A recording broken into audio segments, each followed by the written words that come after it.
Welcome everyone, today we're going over a keyboard from the company Redragon, but this was actually sent out by the company WhatGeek. I've worked with them before on the Aura F75, I think it was, F75 Max. That board was surprising for the price. Now this one does come in at a bit steeper, with it being one of the most expensive Redragons on their website with this mech style sort of layout. So if you are a lover of Overwatch Classic Diva, this baby is right up your street. This is the reason I actually chose this one out of all the other Redragons that they offered, because this one just sort of hit with that nostalgic feel. Now this one has got a weird name. It's called the Flekact Pro. Don't ask why it's named that. Don't know what switches are in it. I think they are just Redragon mechanical switches. It is hot swappable though, so if you do want to put your own switches in there, you can go and do so. But I will say, it sounds rather nice. We will get to a sound clip at the end of this video. For me, it was more the keycaps over everything that really drew my eye into this product. Now, with that being said, like I mentioned, it is on the higher side of the price, which I know can be an off-put for a lot of people when it is just the keycaps that really sort of drew me into it. It is a plastic body, so you're not going to be getting, you know, a fully aluminium case,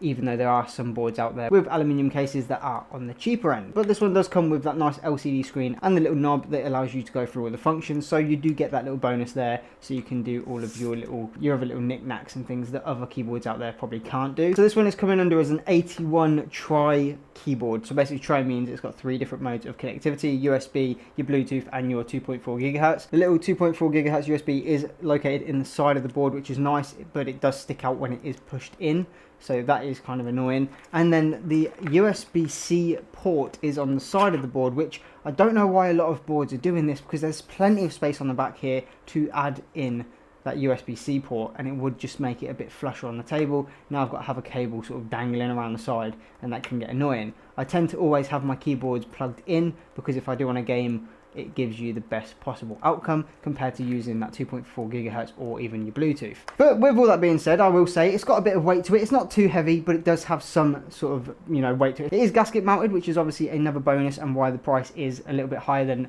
other boards out there. It has this nice sort of colorway with the silver around the outside, a couple of decals with their Redragon ready to battle. I guess they've tried to go for that mech diva sort of style without being diva. That's their way of sort of keeping out of the copyright, if you will. But as I mentioned, the keycaps are the one thing that really drew me to this board. They've got this nice sort of glaze over the top where the keycap colors are, and they've got this nice sort of feel with a rough texture, and then the keycaps themselves are actually a see-through transparent plastic, so it gives off this beautiful vibe when the RGB comes on. It just looks so clean and crispy, and definitely one for the collection if you're like me and you like collecting keyboards. I have over now 30 keyboards, and this one is on the high end just for the keycaps. I mean, so it's not even the keyboard really, it's just the keycaps that have really made this keyboard what it is. If it weren't for the keycaps, I probably wouldn't have even chose this board, because I've got plenty like this with aluminium cases. You know, there's no flex, where this one has quite a bit of flex in there, being the plastic casing,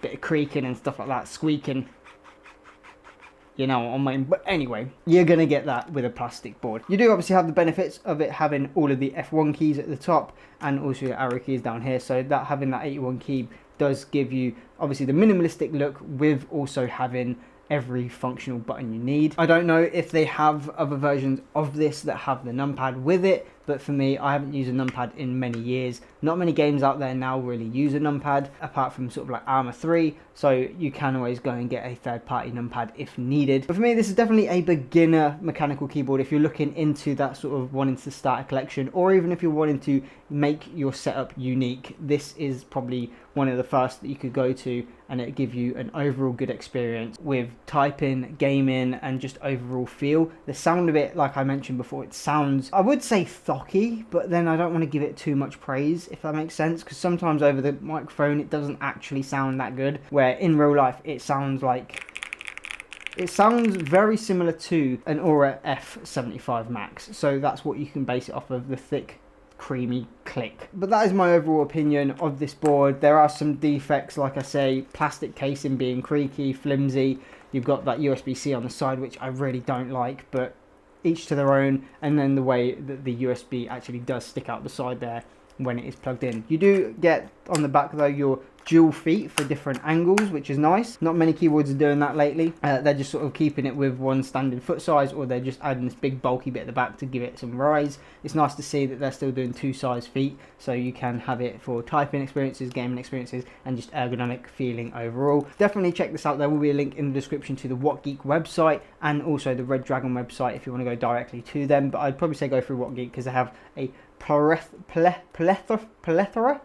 of keyboards and other handheld game consoles and things like that you can go and check out at the same time. So if you don't want this one but you want to check out another one, or you want this board but different keycaps, they've got that. There's so much on the site that you can go and do and look at and just be sort of in awe with everything that they do. That is the Redragon Flekact Pro. Such a weird name. And obviously before we do the sound test, what you get in the box is that USB-C, the switch and cap puller, which is nice to see as well, a couple of stickers, which you don't really see in many keyboards out there, and then this nice little box that gives you 5 extra switches, which again you don't see on many budget, in a sense, keyboards. They only give you 1 or 2, so that's nice. And it's also in a little box, which is handy to store away so you don't lose it. And then of course the manual, which you don't really need. Pretty much everything like I mentioned about the keyboard. I haven't really tested it longevity wise. I've tested it for a couple of hours just playing a few games and just typing experiences, things like that, to give you a little bit of my feelings. And like I say, it feels very similar to an Aura F75 Max. So if you've got one of them